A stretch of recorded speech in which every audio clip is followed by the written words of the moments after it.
everybody. How are y'all? Hey, Victoria. How are you?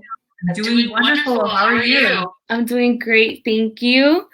I'm super excited about today's Civic chat, especially because it's the first one in a while. Yeah, we've been gone for like maybe a month? Yes, it's been a month. We had to take a break after the general election. I know that everybody can understand, but we are back to talk about everything civics and to talk about the runoff elections. Yes, I'm so excited to get into today's topic. We had a good set of episodes for the presidential election, and now more than ever, this one is really important as well. So I'm excited for today's episode. Happy for everyone that's joining us right now. And yeah, let's get into it. Let's learn something about these runoff elections. Awesome. So guys, let's start talking about the fact of like why we have runoff elections in the first place, okay? So the reason why runoff elections happen is because in the state of Georgia, you actually have to win 50% or more of the vote, of the popular vote, for you to become a senator, right? Given that we have a two-party system, this is just how it works here in Georgia. So back in the general elections, what happened was that neither of the senators actually got that percentage of votes. So therefore, that resulted in us having a runoff election. So the people who are going to be, or the positions that are going to be up for election this time is both two senators. Of course, that's what's everywhere in the news, but also public service commissioner is also going to be on the ballot. So when you guys go and vote, don't be surprised when you see that extra electoral position on your ballot. Yes, thank you for bringing that up, because I had someone come up to me and they're like, "Oh, we're just gonna vote for senators." I'm like, "No, there's something else on the ballot as well." Exactly, there's some other things going on. Okay, that usually happens even in the general elections. People think they're just voting for president, when in reality there are a couple other things going on. And just don't be surprised when we have that, or when you see that on the ballot. So we're actually pretty excited. That there are runoffs, right? It just comes to show that neither party should take Georgia for granted and our voters, and it shows just where we are as a state. So that's really great. I love that. Yes, it was great to see everybody go out and vote this past election. So I'm excited for this election. Exactly. I really hope that everybody definitely goes out and votes January 5th or during the early elections, which have already started. So, guys, we're going to continue, and we're going to talk about how Senate races, as to why and how Senate races still work here in Georgia. So, again, of course, we have to, or a senator has to get more than 50% of the vote. Just so you guys know, early elections already started, and whoever gets 50% or more of the vote during these runoff elections, they will win the Senate seat. So what's at stake during these elections? Basically, it's who has power over the Senate. That's what's at stake here, right? Which party is going to have power over the Senate? If we send two Democrats, then what that's going to do is that there's going to be a tie in the Senate, and then Vice President Kamala Harris, they're going to be that breakaway vote.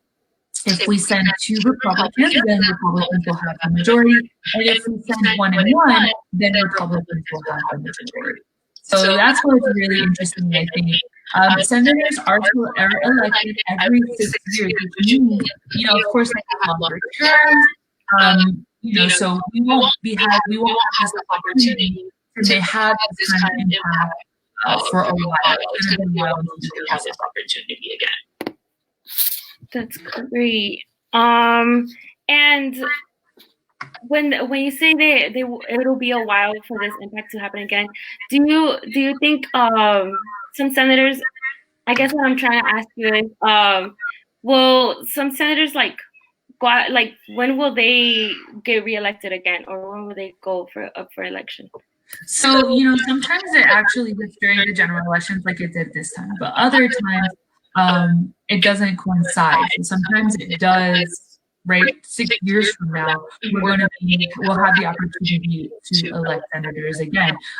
Like 2 years from now, actually, we're going to have the opportunity to re-elect representatives. Right? Not everybody has the same kind of terms like the president. The president is every 4 years, senators are every 6 years, and representatives are every 2 years. So just so you guys know, we have to be active. We have to be constantly on this kind of stuff so that everybody is constantly voting and making sure that our legislative body listens to us, especially as Latinos in the state of Georgia. One out of every 16 people or voters, one of them is Latino, right? That's a high percentage. So we have to make sure that we are being heard. Victoria, talk to us about a couple of important dates when it comes to the runoffs. Yeah, so a couple of important upcoming dates. Well, for now, you guys, if you haven't requested your absentee ballot and you want to vote through absentee, you have to request your ballot now. Do it the sooner, the better. Once you get your application approved and you get your absentee ballot, just send it in as soon as possible, because you just, especially with COVID right now, everything is like getting delayed. So you just want to send in your absentee ballot as soon as possible, as soon as you get it. So just don't delay. If you are trying not to vote in person, just remember, send it in as soon as possible. Like Michelle said earlier, early in-person voting did start on Monday, and it will go through until December 31st. And then after that, we have the election day, which is January 5th, and the polls open from 7 a.m. Until 7 p.m.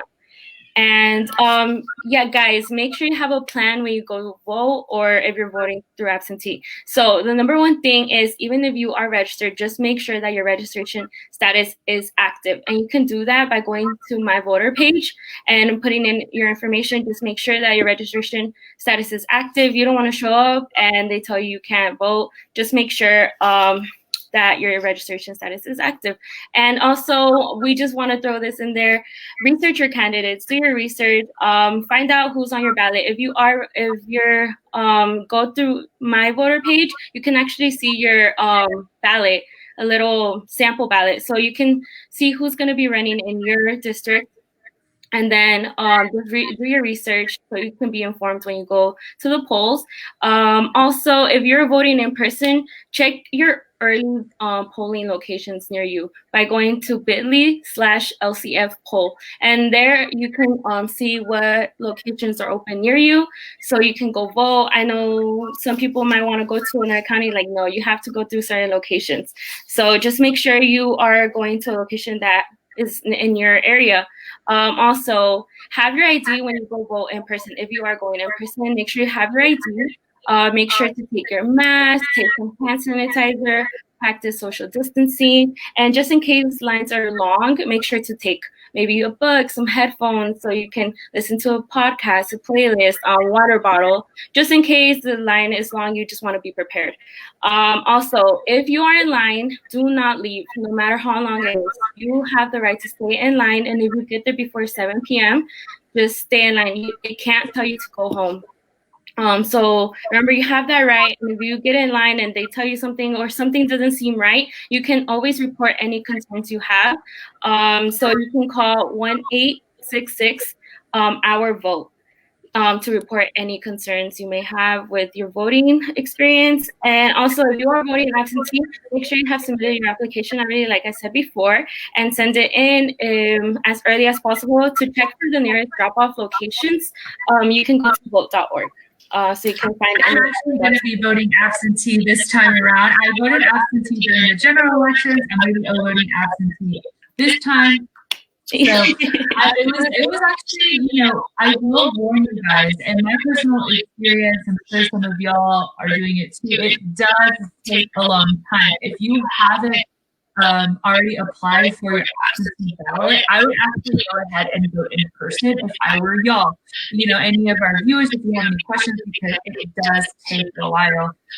However, there are some counties that aren't as busy. I live in Fulton County, so Fulton County has, so many voters, but I know I do know some people in Hall County, for example, who did get their absentee ballot a couple days later. But just make sure that that if you apply for an absentee ballot and you don't get it on time, you can still go in person and vote in person. All you have to do is sign a quick papers canceling your absentee ballot and you vote in person. So there's no excuse, right?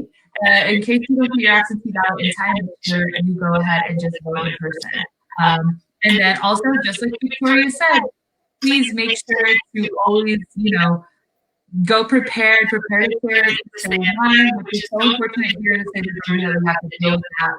But, fact is, we have to vote. So yeah, don't let that discourage you guys.